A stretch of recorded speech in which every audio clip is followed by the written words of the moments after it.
Selamat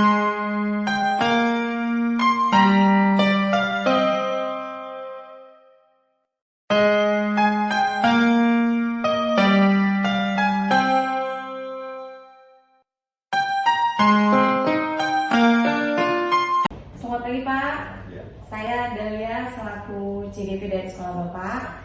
Saya mendapatkan tugas akan mewawancarai Bapak tentang pengambilan keputusan yang selama ini Bapak jalankan di sekolah kita. Ya.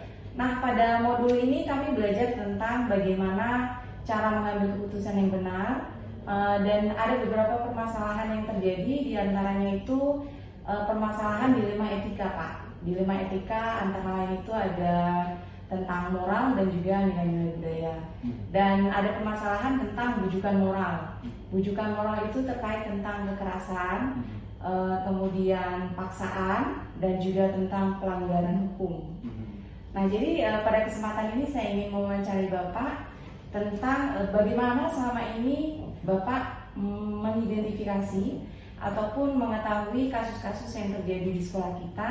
Apakah kasus tersebut termasuk dalam dilema etika atau bujukan moral, Pak? Oke. Ya, jadi kalau di tempat kita itu memang tergantung kasusnya. Ada yang misalnya sehubungan dengan dilema etika ya, yang sekiranya kok masalah ini kalau dilihat bersama-sama benar gitu ya. Iya, Pak. Jadi biasanya kita lihat dulu kasusnya seperti apa.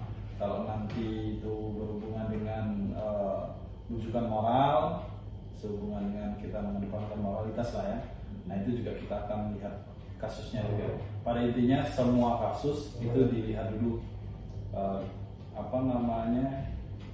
kita selidiki dulu bagaimana kasus ini terjadi. Misalnya ada orang tua misalnya ketemu saya menyampaikan keluhan tentang guru misalnya. Saya juga tidak bisa melihat dari sisi orang tua saja, saya juga harus melihat dari sisi guru. Ya, berarti kita lihat dulu kasusnya ya, Pak. Ya. Dan biasanya kebanyakan itu tentang dilema etika atau bujukan moral, Pak? Ada yang tentang dilema etika, misalnya dulu pernah ada orang tua dan orang tua saling melaporkan bahwa anaknya ini masalah anak ya. Misalnya anak A punya masalah, lapor ke saya orang tuanya. Anak B juga lapor ke saya. Jadi dari situ saya harus mendengar dulu orang tua ini masalahnya seperti apa. Dan dari laporan orang tua saya juga tidak bisa menyimpulkan langsung bahwa orang tua ini laporannya yang benar. Kemudian juga saya juga harus mencoba untuk bisa jadi bagaimana seandainya saya jadi orang tua yang melaporkan ini. Nah, dari situ, tapi itu tidak diambil satu kesimpulan, saya juga kumpulkan lagi yang satunya. Ketika yang satunya juga saya harus melihat dari sisi orang yang satunya. Tidak bisa kita hanya dari satu sisi saja. Ketika nanti dari kedua keterangan ini kita langsung bisa muncul keputusan untuk ngasih solusi, biasanya kita kasih. Tapi kalau tidak bisa ya mungkin bisa dipertemukan ya. Atau saya bisa juga minta pendapat guru ya. Kemudian cari tahu informasinya dari murid juga bisa. Jadi tergantung waktu permasalahannya itu, ketika kita sudah ketemu satu sama lain, apakah bisa langsung diputuskan atau tidak. Situasional juga. Baik, Pak. Untuk selanjutnya, bagaimana Bapak menjalankan pengambilan keputusan yang Bapak ambil jika permasalahan tersebut adalah suatu dilema etika, Pak? Nah, seperti tadi, kalau seandainya dari orang tua yang satu dan orang tua yang lain ya, misalnya sudah saya panggil, kita ketemu, sudah berdiskusi, ternyata ada yang miskomunikasi biasanya antara satu yang dengan yang lain itu menyampaikannya kurang tepat ya, jadi responnya juga kurang tepat ya, akhirnya nanti kita temukan. Nah, tapi waktu kita mempertemukan itu juga harus melihat kondisi juga. Gak bisa misalnya masalah pada waktu itu ya, langsung bertemu hari itu juga nggak bisa. Kita harus secara situasional melihat emosi orang yang melaporkan atau menyampaikan kejadian terhadap kita itu seperti apa. Kalau misalnya dia terbuka ya enak. Tapi kalau misalnya dia lebih menonjolkan ego, aku, ya, nah itu lebih rumit. Nah, kalau yang lebih rumit ini ya harus lebih panjang lagi ceritanya. Nanti kita landasi bukti-bukti dan sebagainya. Jadi, berarti itu termasuk pada langkah Bapak dalam menyelesaikan pengambilan keputusan berdasarkan masalah dilema etika ya Pak? ya. Oke. Kalau selanjutnya nih Pak, hal efektif apa yang biasa terjadi dalam pengambilan keputusan dari permasalahan biasanya di dilema etika ini Pak? Jadi kita kan sekolah, karena sekolah itu biasanya kan bukan individu, Gitu. kelompok. Karena kelompok, organisasi, satuan pendidikan lah ya, itu punya aturan. Aturan inilah yang menjadi dasar kita supaya kita tidak lari ke sana kemari. Namun terkadang ya di dalam menghadapi masalah tidak juga harus, kalau bahasa Jawanya itu saklek, harus sesuai dengan aturan itu. Kita juga misalnya ada yang bertentangan atau ada yang belum dimuatkan dalam aturan, ya kita harus ambil dengan ya kebijaksanaan kita, ya mungkin mengedepankan etika, kepentingan moral ya. Di situ harus moral etika harus kita kedepankan. Tapi kalau sudah ada di aturan, ya kita sama-sama sepakati. Biasanya kan kita ini udah ada di aturannya, malah lebih enak, lebih gampang. Maka salah satunya hal yang paling penting adalah kita pedomannya peraturan sekolah. Pedoman kepada aturan sekolah. Ya, aturan sekolah. Ya. Oke, untuk selanjutnya Pak, biasanya tantangan apa nih yang Bapak hadapi kalau Bapak sudah mengambil suatu keputusan tersebut Pak? Terutama di dilema etika ini Pak. Ya biasanya tidak langsung selesai masalahnya. Ya. Kadang ya butuh ibaratnya penjelasan yang lebih lanjut. Kadang harus bertemu. Kadang juga melibatkan pihak-pihak lain. Ya. Bahkan dulu pernah ada satu masalah sampai ke Dewan Pendidikan. Setelah Dewan Pendidikan turun, baru masalahnya selesai, saling terbuka. Jadi kita sebagai sekolah itu punya yang lebih tinggi ya. Kalau swasta itu ada yayasan, ada dinas pendidikan. Dinas pendidikan nanti ada pengawas. Jadi ada komite sekolah. Tergantung masalahnya. Jadi kita sebenarnya bukan pimpinan tertinggi ya. Apalagi kalau di lingkup sekolah itu kita punya guru ya. Karena masalah-masalah yang seandainya tidak bisa kita selesaikan ya kita diskusikan dengan guru, di forum guru kita diskusikan.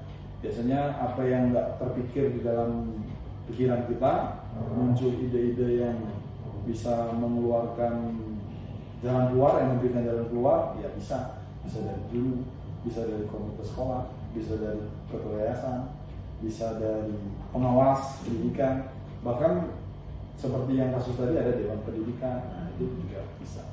Berarti kalau bisa saya simpulkan, dalam setiap pengambilan keputusan Bapak juga ada orang yang membantu gitu ya Pak ya? Ya, yayasan, jika dibutuhkan. Kalau dibutuhkan. Ya. Yayasan, guru gitu ya Pak. Ya. Dan selanjutnya ini Pak, pembelajaran dari pengalaman selama Bapak mengambil keputusan dalam permasalahan dilema etika ini Pak, yang bisa Bapak ambil. Jadi kita tidak bisa setiap masalah ya. Dari sekolah ini kita bisa belajar bahwa setiap masalah itu tidak bisa dilihat dari satu sudut pandang. Jadi kita harus melihat dari sisi lain. Jadi kalau misalnya seperti yang saya katakan tadi, ada tiba-tiba ada orang tua melapor ingin menyampaikan keluh kesahnya mungkin atau masalahnya, saya tidak hanya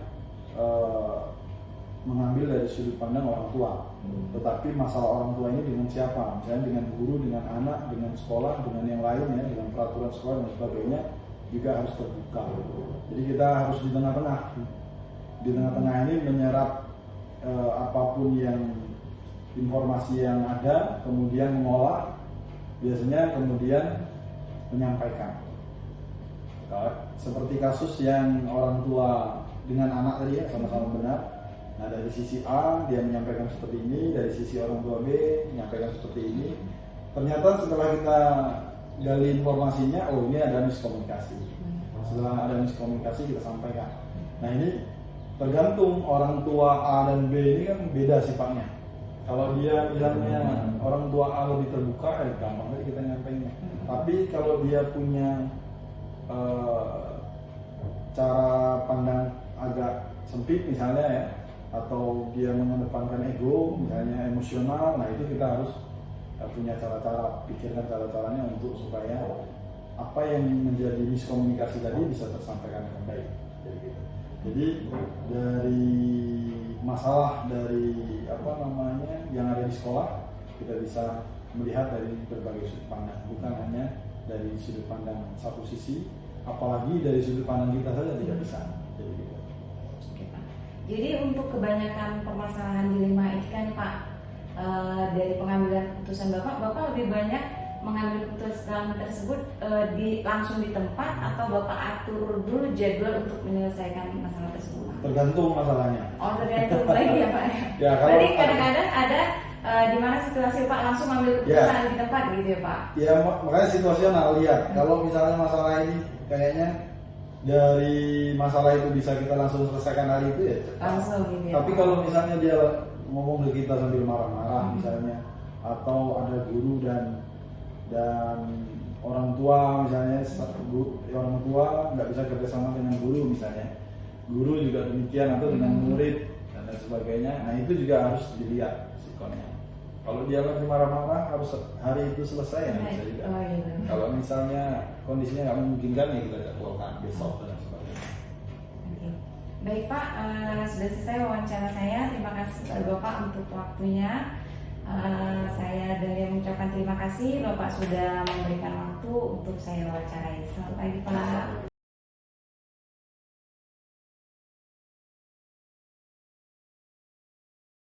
Assalamualaikum Ibu. Waalaikumsalam Ibu. Bagaimana kabarnya Ibu? Alhamdulillah sehat. Ibu gimana? Iya, saya juga alhamdulillah sehat Ibu.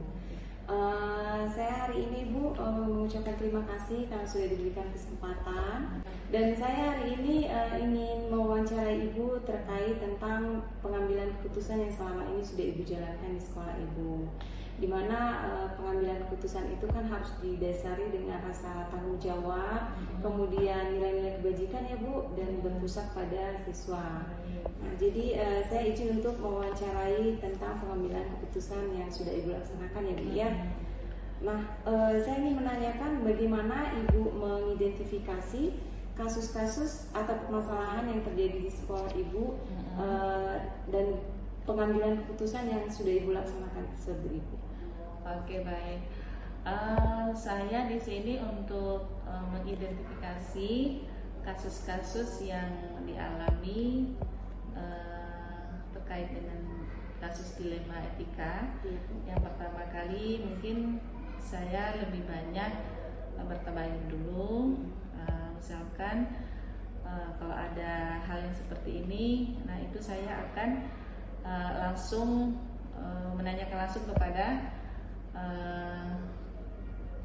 muridnya atau gurunya, ini seperti apa, ini seperti apa, dan ini juga akan menjadi catatan buat saya untuk menentukan kebijakan atau keputusan yang akan saya ambil nantinya. Intinya saya akan telusuri, dan kita namanya sistem tabayun itu sistemnya adalah cross check. Kita cross check, nanya dulu ini kenapa, ini ada apa, jadi seperti itu. Dicari tahu terlebih dahulu ya, cari tahu informasinya seperti apa. Berarti seperti itu cara Ibu menjalankan pengambilan keputusan. Oke, selama ini Ibu laksanakan di sekolah Ibu ya. Betul. Kalau untuk langkah-langkahnya bagaimana Bu? Ketika Ibu menghadapi suatu permasalahan, di mana Ibu permasalahannya itu adalah tentang dilema etika tersebut Bu. Contohnya dilema etikanya sebenarnya seperti apa nih permasalahannya? Misalnya dengan guru itu Bu. Oh iya. Ya, langkah penyelesaian permasalahan yang terkait dilema etika tersebut Ibu. Karena untuk langkah-langkahnya dilema etika ini lumayan pertama menguras perasaan ya, tentu juga melibatkan perasaan dan emosi kita.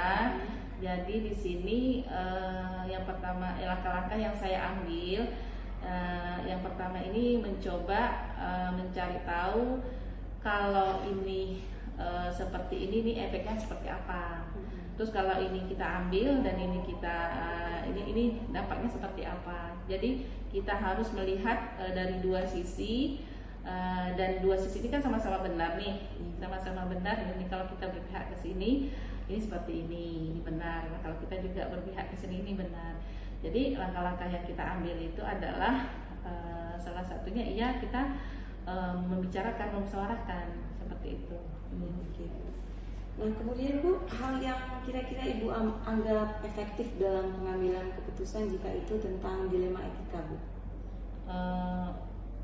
Langkah efektifnya? Iya Bu.